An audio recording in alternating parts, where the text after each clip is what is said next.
ও ফাহাদের ex girlfriend. Fahad ওকে না বিয়ে করে আমাকে বিয়ে করতে দেখে ওর উপর রিভেঞ্জ নেওয়ার জন্য আপনার ছোট ছেলে সামিরকে বিয়ে করছে। ফাহাদকেও সুখী থাকতে দিবে না, বুঝছেন? তুমি না ইম্পসিবল। হ্যাঁ সেটাই, তোমরাই পসিবল, তোমরা সবাই পসিবল, আমি ইম্পসিবল খালি। Okay fine. আজ থেকে আমি এই পরিবারের কেউ না। আমার আব্বা আম্মা ভাই সবাইকে আমি ভুলে যাবো। আমাকে আর দেখতে হবে না, আমাকে কখনো খোঁজার চেষ্টা করবেন না। আসসালামু আলাইকুম, সবাই কেমন আছেন? আশা করি সকলেই অনেক ভালো আছেন।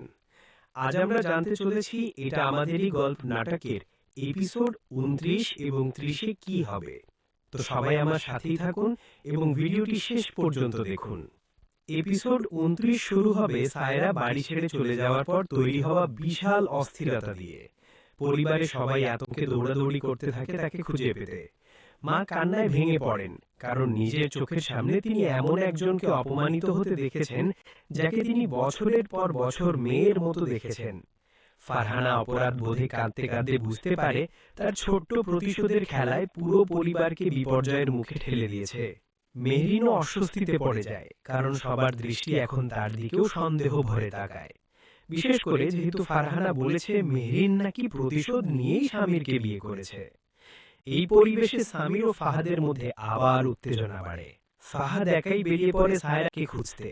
অনেক খুঁজে অবশেষে সে সায়রাকে পায়, হয়তো আত্মীয়ের বাড়িতে, নয়তো রাস্তায় কাঁদতে থাকা অবস্থায়। সায়রা জানায় সে আর এই বাড়িতে ফিরতে চায় না, কারণ যাদের জন্য এত কিছু করেছে তারাই তাকে সবচেয়ে বেশি অপমান করেছে। ফাহাদ তাকে বোঝানোর চেষ্টা করে, বলে যে সে না থাকলে পরিবার ভেঙে যাবে। এপিসোডের শেষে সায়রা দোটানায় পড়ে, ফেরার কথা ভাবছে কিনা সেটা স্পষ্ট নয়, আর এই অনিশ্চয়তাই টেনশন তৈরি করে। এপিসোড 30 শুরু হয় সায়রা বাড়ি ফিরবে কিনা সেই সিদ্ধান্তকে কেন্দ্র করে। যদি সে ফিরে আসে, পরিবারের সবাই তাকে ঘিরে দাঁড়ায়।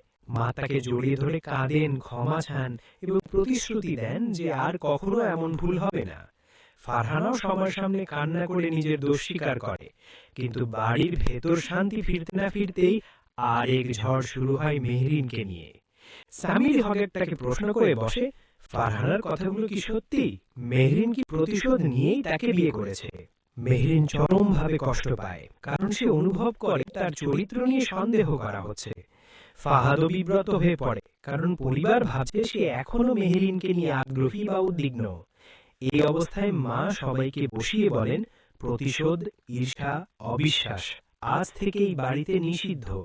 সবাই মাথা নিচু করে তার কথা শোনে, কিন্তু ঠিক তখনই গল্পে তৈরি হয় নতুন টুইস্ট। মেহরিনকে দেখা যায় লুকিয়ে কারো সঙ্গে ফোনে কথা বলতে, অথবা সামির হঠাৎ তার অতীতের আরেকটি গোপন তথ্য জেনে ফেলে, কিংবা সায়রার জীবনে আবার নতুন সমস্যার আভাস দেখা দেয়। এভাবেই এপিসোড শেষ হয় নতুন উত্তেজনা ও রহস্য তৈরি করে।